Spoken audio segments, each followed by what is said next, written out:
प्रश्न 6। मानव संस्कृति एक अविभाज्य वस्तु है। किन्हीं दो प्रसंगों का उल्लेख कीजिए जब क मानव संस्कृति को विभाजित करने की चेष्टाएं की गई। ख जब मानव संस्कृति ने अपने एक होने का प्रमाण दिया। उत्तर क मानव संस्कृति एक है, लेकिन यदि उसे हिंदू और मुस्लिम धर्म के आधार पर देखा जाए तो काफी भेदभाव है। मनुष्य का यह स्वाभाविक गुण है, वह जिस संस्कृति का पक्षधर होता है उसको महान बताना चाहता है और उसकी श्रेष्ठताओं और उपलब्धियों को याद रखना चाहता है। इसके साथ ही उसकी पहचान भी स्थापित करना चाहता है। मानव संस्कृति को धर्म संप्रदाय के आधार पर बांटने की चेष्टाएं की गई हैं, अर्थात हिंदू संस्कृति और मुस्लिम संस्कृति कहकर उनसे एक दूसरे को खतरा बताया गया है। उदाहरण के लिए, ताजिया निकालने के लिए यदि पीपल का तना कट गया हो तो हिंदू संस्कृति खतरे में पड़ गई बताई जाती है।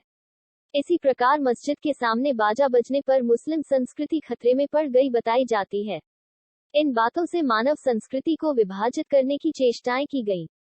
उदाहरण के लिए, एक भारत को स्वतंत्रता प्राप्ति के समय धार्मिक आधार पर भारत पाक का विभाजन किया गया।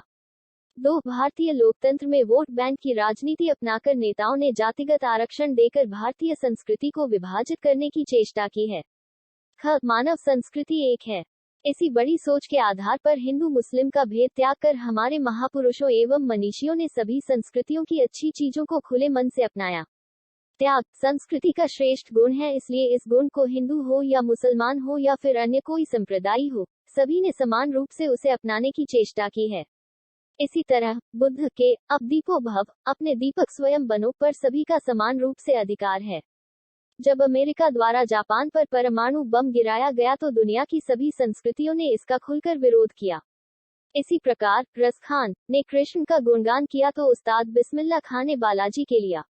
इसी प्रकार हजारों की संख्या में हिंदू अजमेर शरीफ जाकर दुआ करते हैं और पीरों की पूजा करते हैं।